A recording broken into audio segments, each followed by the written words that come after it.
Hello, ladies and gentlemen, and welcome to another episode of Question Time with myself, Harry Knight. Once again, I'm going to be going through some of your questions and doing my best to provide some answers.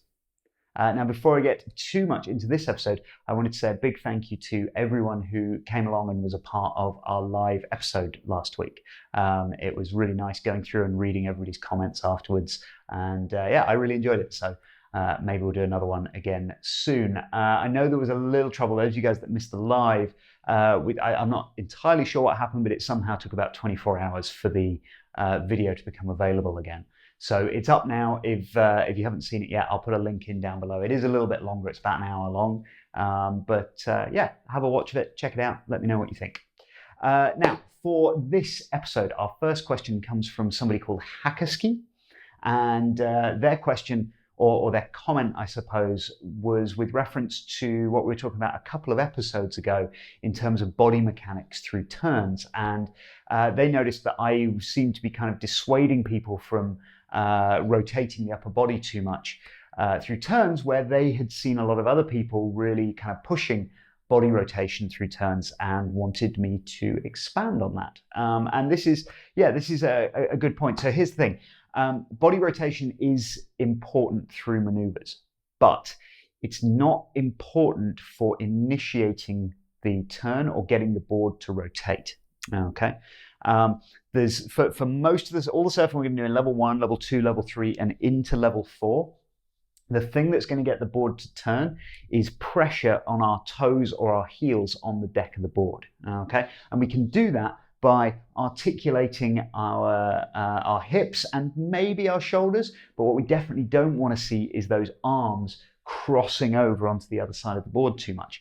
Now, there are a few occasions, once we get up into level 4, there are a couple of occasions where we might think about using body torque to actually bring the board around, real vertical pocket turns and things. Now, as a general rule, if we're going to use body torque to turn the board, we're talking about getting more than half of the surfboard up above the lip of the wave. And we're generally either talking, obviously aerial surfing, but we're probably talking about a more pivotal turn on the wave face. As soon as we're thinking about a driven carving turn, we really don't want to see those arms crossing over too much. And again, the impetus for the turn is coming from pressure on the deck of the board, not from the upper body rotation. Now, as I said, the upper body rotation is still important, but the job of the upper body for most of the surfing on the Tree of Knowledge, the upper body's job is to maintain balance over the top of the board. Okay, we want to keep our upper body nice and centered over the top of the deck of the board and our feet. Okay, and when we go for certain maneuvers, the board is actually going to rotate really, really quickly, and probably a little bit quicker than our bodies might be ready for. And so as the board rotates underneath us, we start to sort of throw our arms out and, winding up the windows, trying to stay balanced over the top of the board. And it's not, it's not very efficient. It's certainly not very beautiful.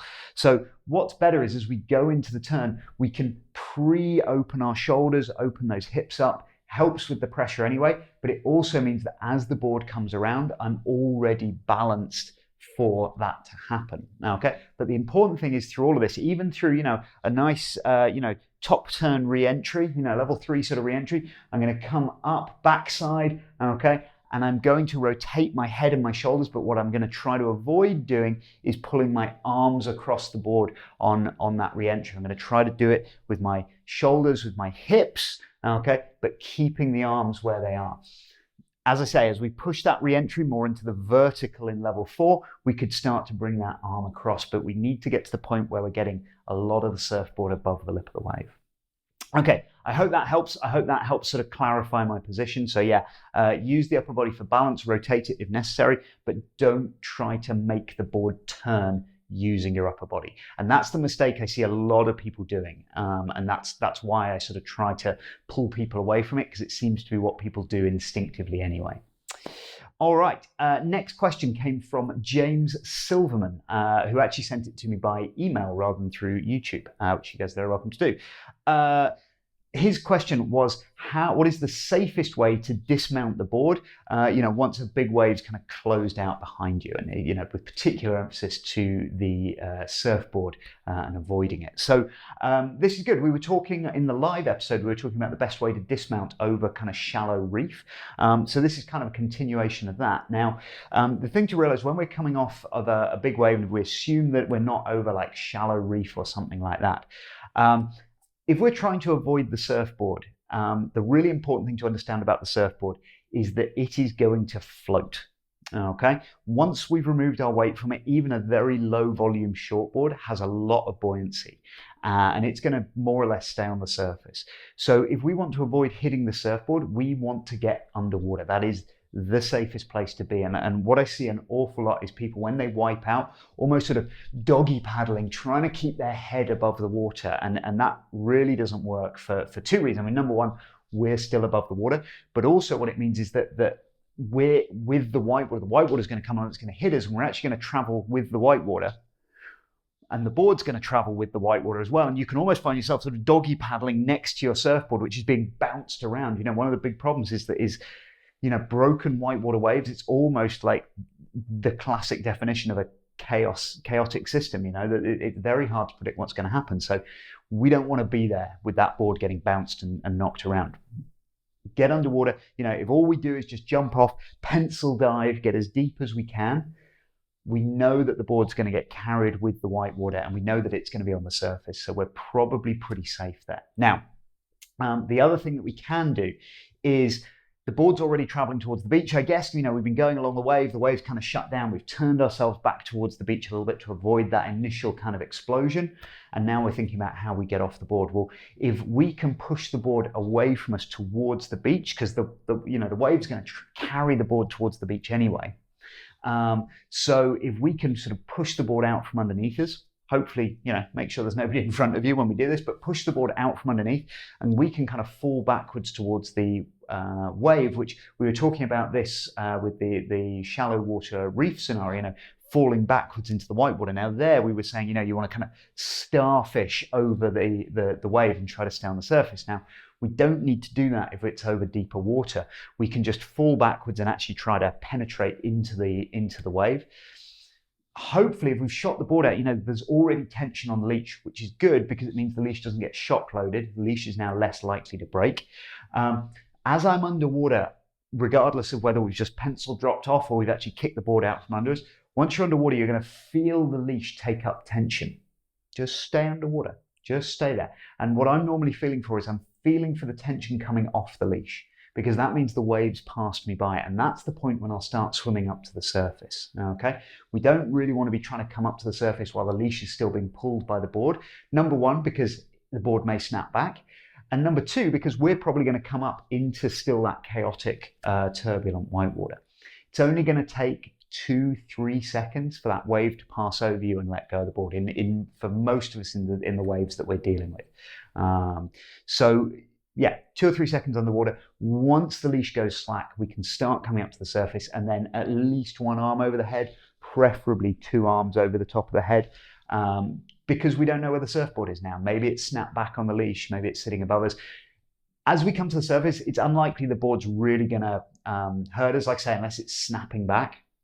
But what you can do is headbutt the bottom of your own surfboard, and if it's a big, heavy longboard, it just really hurts. So okay, come up like this. Again, if you're coming up quick, if you haven't waited for that leash to go for the tension to come off, be really, really careful about where that board is, because they can kind of spring back on you a little bit. Cool. Hopefully that answers that question. Yeah, biggest thing, get underwater, stay underwater. That's your safe space. Anytime that you're surfing and there isn't, shallow, sharp rock or coral around, underwater is safe. Cool. Okay, so third question. I'm going to need my whiteboard for this one. So our third question comes from Christi Lane, who was asking for a bit more information on the physics of harder rails. He or she mentioned that we sort of spoke about rails a little bit before in one of Will's Surfing Explained, but we spent a lot of time talking about the softer rails that you'll find. So hard rails. when we talk about rails, the edge of the surfboard, we can have what we would generally define as a soft rail, nice and rounded like this. We've got the deck of the board and the bottom of the board. And we can also have what we would describe as a harder rail, so something that maybe looks a bit more like this. Okay, and what we're really worrying about is how the water that's flowing outwards towards the rail, what happens when it encounters these turns. And it's going to come down to something known as the Reynolds number. Now, the Reynolds number is the result of an equation that takes into account the thickness and density of the fluid, the viscosity of it, how sticky it is, the speed at which it's moving, how tight the radius of the turn is. And we're basically looking for the moment where we get what's called flow separation. We've got this laminar flow running along the bottom, and hopefully what we want is for that flow to stick to the rail. Okay, now what happens is that the bigger and more curved, the gentler the curve is, the lower the Reynolds number will be, and the more likely the fluid is to stick to that surface. So a big, thick, soft rail like this, the water's going to stick to it. And obviously, as the water curves around, we take this flow of water running around like this, and we curve it and we send it upwards. Then we get an equal and opposite reaction, which is that the board is sucked into the wave face. Okay, so this creates grip and traction on the wave, which is fantastic. This is exactly what we want as we're cruising along. Now, the downside is we've got a lot more friction with the wave. This is going to slow the board down quite a bit. So the other option we can have is a hard rail like this. Okay, sometimes literally, hard 90-degree or even more turn. And the Reynolds number on this is going to be so high, the water just isn't going to grip at all. It's just going to fly straight off the side like this, carry on in the direction it was going. Now, we don't get any grip out of this, but what we do get is this very low friction scenario. So we're getting lots and lots of speed down the line. So more or less, hard rail, we're getting lots of speed. Soft rail, we're getting lots of grip. Now, this leads to an interesting question. We've said in the past that it's not the fins of the board that are really holding you on the wave face, it's the rail gripping the wave. Now, if this hard edge doesn't produce very much grip, how is a board with a hard rail not just sliding down the wave face? Okay, and at this point, I'm going to give you my hypothesis. This is one of those things that we just don't have any evidence for. This hasn't really been studied. And even though, I'm sure some of you guys watching this will have seen some of the CFD modeling that has been done of surfboards and of waves, but as yet, I don't believe anybody has had a powerful enough system to model, a 3D breaking wave with a surfboard traveling along it. I don't think there are any systems that can do it, even possibly, but certainly none of the systems that are powerful enough have done it yet. So we don't really know what the interaction is, but my hypothesis is this. When we have the water flowing up that wave, we've got the arc of the wave. If this was our wave here, then as it comes up, what we end up doing is that this effectively cuts a ledge for itself to surf on, and we'll have turbulent white water here where we've got that flow separation, the wave face kind of continuing on. That's not a very good continuation, is it? Wave face kind of continuing on somewhere like this. So what's effectively happened is that the board, this hard edge, is cutting itself a ledge that it's sitting on.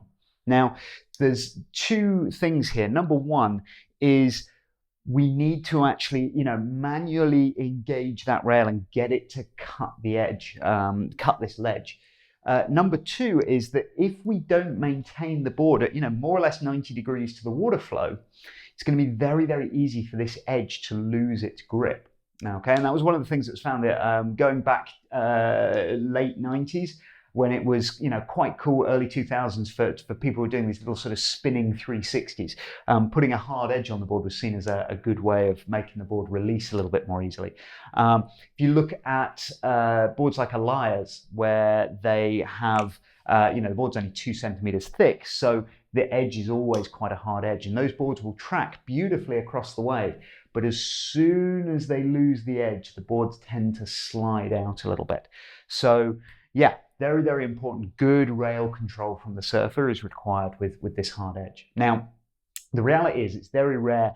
Old school longboards, you might find a soft rail running all the way the length of the board, but most modern surfboards, what they do is they'll have a very hard edge here up at the front of the surfboard and through the middle, where we're likely to be trying to engage the rails as we're trimming across.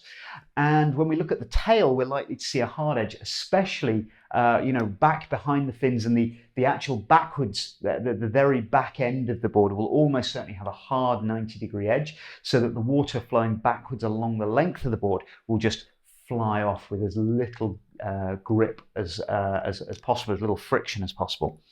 What you'll tend to find in the middle then, as we come back towards the front edge of the front fins, is what's called a tucked under edge. You'll see it'll still be a bit rounded, okay, but it'll kind of just tuck itself under like this. Okay, make that a little bit clearer.